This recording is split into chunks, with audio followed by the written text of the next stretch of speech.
బాలనాగమ్మ. అనగనగా నవభోజరాజనే ఒక రాజు.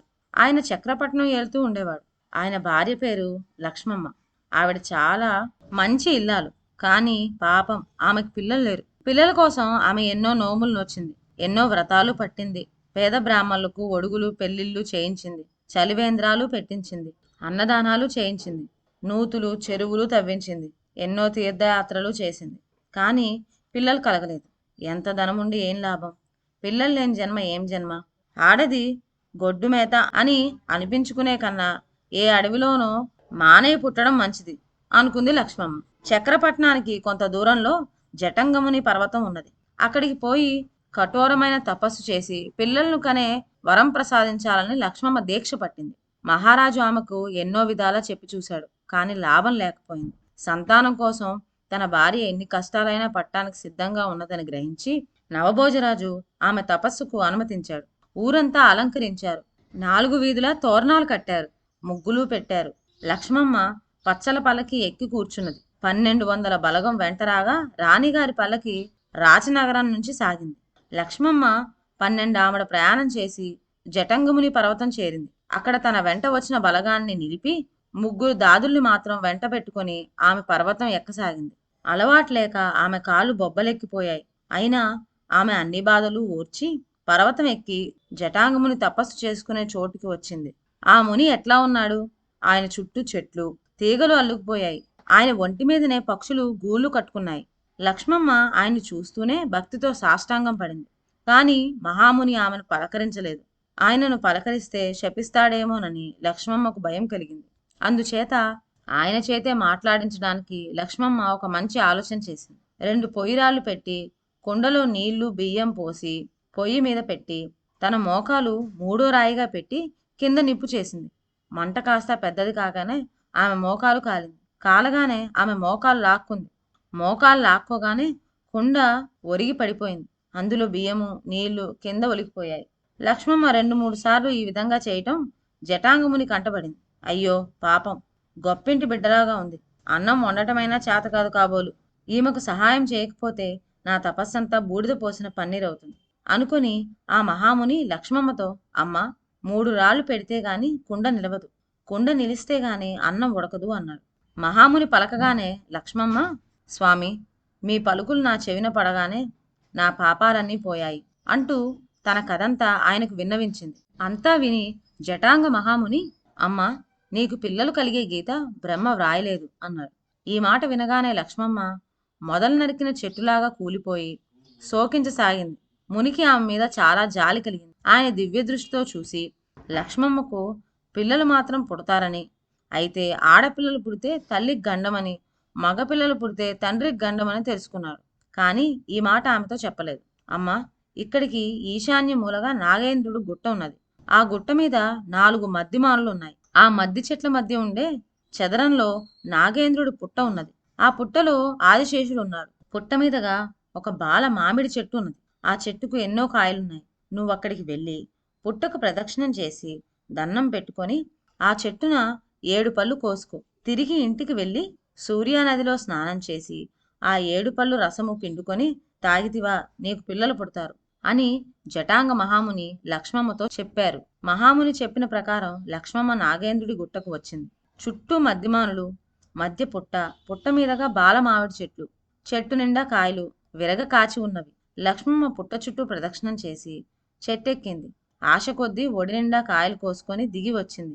కిందకి దిగి చూసేసరికి 7 కాయలే ఉన్నాయి. ఆమెకు తృప్తి కలగలేదు. రెండోసారి మళ్ళీ చెట్టెక్కి అందిన కాయలన్నీ కోసుకొని కిందకు వచ్చింది. మళ్ళీ 7 కాయలే మిగిలాయి. అయితే ఈలోపు ఆ పుట్టలో నుండి మహాసర్పం 12 తలల నాగేంద్రుడు ప్రత్యక్షమయ్యి, ఏమి నీ అహంకారము? నా పుట్ట మీదకి కాళ్ళు వేసి నన్నే అవమానిస్తున్నావా? ఇదే నిన్ను కాటు వేస్తున్నాను, కాచుకో అని ఆమెను కాటు వేయబోయాడు. ఓ నాగేంద్ర, తెలియక చేసిన అపరాధం నన్ను మన్నించు. ఎంతో ఆశతో ఎదురు చూస్తున్న నన్ను మాతృత్వాన్ని అనుభవించని అని ప్రార్థించింది. అలా అయితే నీకు పిల్లలు పుట్టిన వెంటనే పురుడు గడవగానే వస్తాను. నా కాటుకు నువ్వు సిద్ధంగా ఉండు అని చెప్పాడు నాగేంద్రుడు. పిల్లలు పుట్టిన ముచ్చటైనా చూసుకొనివ్వవా అని ప్రార్థించింది లక్ష్మమ్మ. నీకు పుట్టే 7 ఆడపిల్లలకు నా పేరు వచ్చేలా నామకరణం చేయాలి అని నాగేంద్రుడు చెప్పి పిల్లలు పుట్టిన 9వ నెలలో తిరిగి నీ దగ్గరికి వస్తాను. అప్పటికి నువ్వు నా కాటుకి సిద్ధంగా ఉండవలసిందే అని చెప్పాడు. లక్ష్మమ్మ, అయ్యో నాయన, అందరూ ఆడపిల్లలేనా? ఒక్క మగపిల్లవాన్నైనా కనికరించవా అని వేడుకున్నది. నీకు మగపిల్లలు కలిగినట్లయితే నీ భర్త ప్రాణం దక్కదు అన్నాడు నాగేంద్రుడు. అట్లా అయితే ఆడపిల్లల్నే ఇయ్యి స్వామి, నా సంతోషం కోసం ఒకరి ప్రాణం ఎందుకు పోవాలి? ఆడపిల్లలైతే మాత్రం నవభోజరాజు కూతుళ్ళు అనుకోపోతారా అన్నది లక్ష్మమ్మ. పిల్లలు పుట్టిన 9 నెలలకు నాగేంద్రుడికి కాట ఇస్తానని ప్రమాణం చేసింది. నాగేంద్రుడు పుట్టలోకి తిరిగిపోయినాడు. లక్ష్మమ్మ తన ఒడిలో ఉన్న 7 పళ్ళు చూసుకొని తనకు బ్రహ్మ అంతే వ్రాశాడనుకున్నది. జటాంగ పర్వతం దిగి వచ్చి తన పరివారాన్ని కలుసుకున్నది. అందరూ కలిసి చక్రపట్నం ప్రయాణమైనారు. మహారాణి ఫలం పొంది తిరిగి వస్తుందని వినగానే రాజు పరమానంద భరితుడైనాడు. రాణికి ఎదురుగా పల్లకీలో బాజా భజంత్రీలు పంపాడు. ఆమెను అన్ని విధాలా ఊరేగించారు. రాచనగరానికి తిరిగి వచ్చిన మర్నాడు లక్ష్మమ్మ స్నానం చేసి ఒక బంగారు గిన్నెలో 7 మామిడి పళ్ళ రసాన్ని పిండుకున్నది. జటాంగ మహామునిని నాగేంద్రుని తలుచుకొని ఆ రసం తాగేసింది. అది తాగిన 6 గడియల కల్లా ఆమెకు గర్భిణీ చిహ్నాలు అగుపించాయి. చర్మం పాలిపోయింది. వేబిళ్ళు కలిగాయి. 7వ గడియ కల్లా లక్ష్మమ్మ నొప్పులు పడడం నారంభించింది. 300 మంది మంత్రసానులు వచ్చి మహారాణికి కాన్పు చేయించారు. 7 గడియల లోపల 7గురు ఆడపిల్లలు కలిగారు. పిల్లలు కలిగిన సంతోషంతో నవభోజరాజు పట్నమంతటా కండ చక్కెర, పంచదార, వక్కలాకులు పంచిపెట్టించాడు. ఆడపిల్లలకు 3వ నెల వెళ్తుందనగా రాజు బ్రహ్మాండంగా ప్రజలకు సంతర్పణలు, అన్నదానాలు చేయించి బ్రాహ్మణుల చేత పిల్లలకు నామకరణం చేయించాడు. సూర్యనాగమ్మ, చంద్రనాగమ్మ, పగడాల నాగమ్మ, ఉత్తర కన్యక, దక్షిణ కన్యక, ముని కన్యక, బాలనాగమ్మ అని 7గురికి పేర్లు పెట్టారు. లేక లేక కలిగిన తన 7గురు పిల్లల ముద్దు మురిపాలు చూసుకుంటూ అచ్చట్లు ముచ్చట్లు చేసుకుంటూ రోజులు క్షణాలుగా గడిపివేసింది లక్ష్మమ్మ. 9 నెలలు ఎట్లా గడిచాయో ఆమెకే తెలియదు. ఒక రోజున ఆమె బ్రాహ్మణ్ణి పిలిచి శేష పౌర్ణమి ఇంకా ఎన్నాళ్ళుంది అని అడిగితే 3 రోజులు ఉంది అన్నారు. లక్ష్మమ్మకు ఒళ్ళు జల్లుమన్నది. ఇక 3 రోజులకి తనకు పిల్లలకు రుణం తీరిపోతుంది. ఆనాడు నాగేంద్రుడు వచ్చి తన ప్రాణం పుచ్చుకుంటాడు. తను పోయినాక తన పిల్లల్ని ఎవరి దగ్గరికి తీస్తారు? ఎవరు చూస్తారు? తన భర్త మళ్ళీ పెళ్లాడితే ఆ రెండో భార్య ఈ పిల్లలకు సరిగ్గా అన్నం పెడుతుందా? నీళ్లు పోస్తుందా? వాళ్ళు దిక్కులేని పక్షులైపోతారా అని లక్ష్మమ్మ బోరున ఏడ్చింది. ఆ తర్వాత రాజుకు పిల్లలను అప్పగించి జరిగిన కథంతా చెప్పింది. తన భార్యకి ఇక భూమి మీద 3 రోజులే గడువుందని తెలియగానే రాజు కుప్పగూలిపోయాడు. రాజుగారి విచారం చూసి మంత్రులు, మహారాజా, ఈ భాగ్యానికి మీరింత దుఃఖించాలా? మహారాణి గారికి ఎటువంటి ఆపద రాకుండా మేము అన్ని ఏర్పాట్లు చేస్తాం అని ధైర్యం చెప్పారు. నడివీధిలో 7 స్తంభాలు 2 పాతారు. వాటికి అడ్డంగా ఒక దూలం కట్టారు.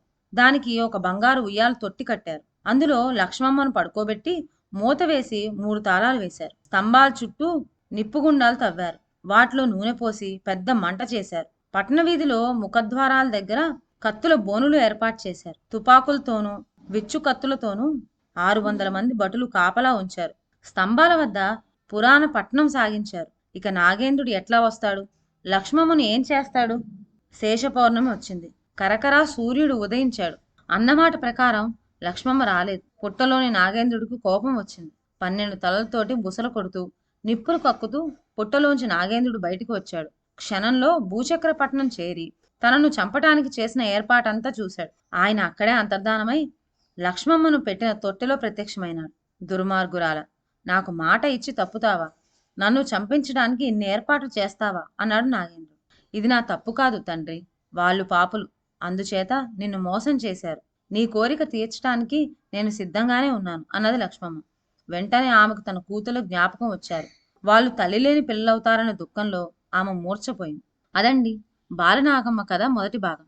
తరువాత ఏం జరిగిందో నెక్స్ట్ కథలో విందాం. అంతవరకు సెలవు. నా ఛానల్లోని కథలు మీకు నచ్చినట్లయితే నా ఛానల్ను లైక్ చేసి సబ్స్క్రైబ్ చేయండి. షేర్ చేయడం మర్చిపోవద్దు. కొత్త కథల నోటిఫికేషన్ కోసం బెల్ ఐకాన్ ప్రెస్ చేయండి. Thank you.